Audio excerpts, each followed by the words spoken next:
The hadith which I recited in the beginning of my speech, where Imam al-Baqir alayhi salam has said that al-kamal kullul kamal, at-tafaqquh fi ad-din. Ayatullah al-Uzma, Sayyid al-Qunsari, was one of our very great muraji. He used to live in Tehran, a very extremely high pious personality. He has written down this hadith in his living room. Ayatullah al-Uzma Qunsari. All the Urafa and big personalities are very much familiar with him and his greatness. So this personality he has selected this hadith of Imam al-Baqir alayhi salam and written it in his living room.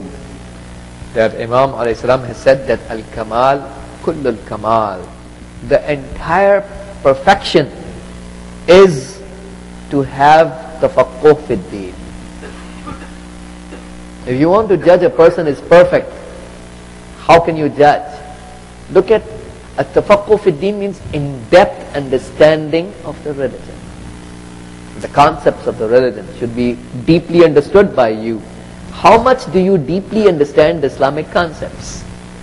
This is going to determine how much kamil and perfect you are in your spirituality. So, Islam is emphasizing in tafaqquh fi din, understanding the religion in depth. Al-kamal kullul kamal, at-tafaqquh fi din, was-sabru ala al-na'ibah, wa taqdirul ma'isha. That means having patience and resilience and sabr over the calamity. When a bala and calamity arrives and a test from Allah subhanahu wa ta'ala arrives, how much sabr and patient you are, and how to manage your life. Taqdir al-ma'isha, managing your livelihood, your lifestyle in a successful Islamic pattern.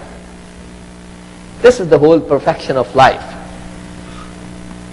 So, unless you have tafaqquh fi din, you will not be able to have sabr and patience, because even the concept of sabr itself requires understanding. Isn't that right? You talk to so many people in the Islamic community, generally speaking, and you find people think sabr means we become patient and we just stay silent and quiet and tolerate and do nothing.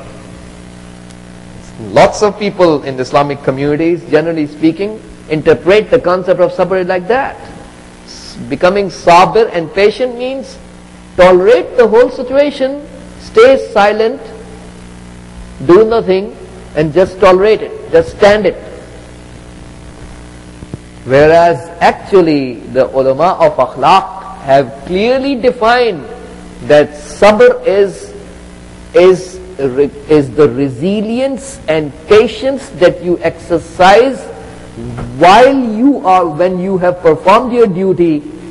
Then you will face resistance from some others who are worshipping the dunya. So when you face resistance from those who are worshipping the interests of this world, then you continue to do your duty the way you did earlier, and it caused resistance from them against you. You continue your performance of the faridah and duty regardless of the resistance what you face, and tolerate all the hardships and resistance from the world worshippers, and continue and follow the course without stopping. This is the whole concept of sabr, which provides you the whole great reward of sabirin,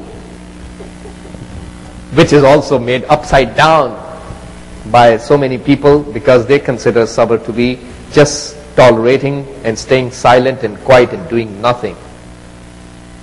Sabr is, the great reward that you find in the hadith of Rasulullah about sabr. You think that's just, it doesn't come free of cost. You have a price to pay, You have a price to pay, because Prophet has already mentioned in his hadith that sabr is of three kinds. As-sabru ala al-musibah. Lots of masa'ib and troubles and tests and turmoils we face in our life. Whenever you face a musibat, a turmoil, a test, You exercise patience. Continue your duty, as Ulul Akhlaq have said. Continue your duty with the same force. Never take a back seat. Continue with the same force and just face the calamities and tests. Continue doing your duty and thank Allah on all the situations and have resilience. That's the level number 1 of sabr. You get 300 levels in the paradise on as-sabru alal musibah. Provides you 300 levels in the paradise. And then the second level of sabr is as-sabru ala ta'a. Prophet said. The second sabr that he mentions in his hadith is as-sabru ala ta'a. That means doing sabr and resilience over the obedience of Allah. Allah asked me to pray, to fast, to tell the truth, to go for hajj, to give khums, to do amr bil ma'ruf, nahy anil munkar, jihad, tawalli, tabarri, all the different duties of Islam. So when we do all the Islamic responsibilities and duties, this is the obedience of Allah. So you will face hardships. It's not easy to do the duties. You have to wake up from your sound sleep in the morning to pray your Fajr prayers, especially in the summer season when the night is too short. So it's really hard. This is just one example of doing sabr over the ta'at of Allah. You go for hajj, you face lots of hardships, especially from the evil Wahhabi regime, who doesn't have no sense, and probably some people there are the worst humans on earth, and no morals, nothing, no humanity. So you face a lot of hardships when you travel there. So this is the obedience on ta'at and obedience, sabr and resilience and patience over the ta'at and obedience of Allah. The hadith of the Prophet says you get 600 levels in the paradise. If you have the second level of sabr in your spirituality, 600 levels in paradise. And the third level which Prophet has mentioning in his hadith is the highest, which is as-sabru anil ma'siyah. That means we exercise patience and resilience when we encounter a sin. I reach an intersection in my life where I can sin, I can do a sin against Allah subhanahu wa ta'ala, violate His law, transgress the limits and do what I wish to do in the name of freedom or whatever label, doesn't matter. So I violate the divine law and I do a sin.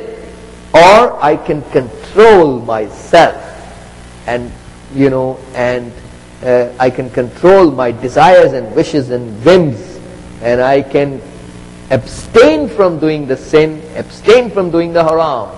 If I can control myself from and abstain from doing a haram, this kind of sabr, that means abstaining from the haram and not jumping into a sin, no matter what you like to do, you ignore what you like and you give preference to the likeness of Allah over your own likeness. If you have that sort of sabr, then you get 900 levels in the paradise.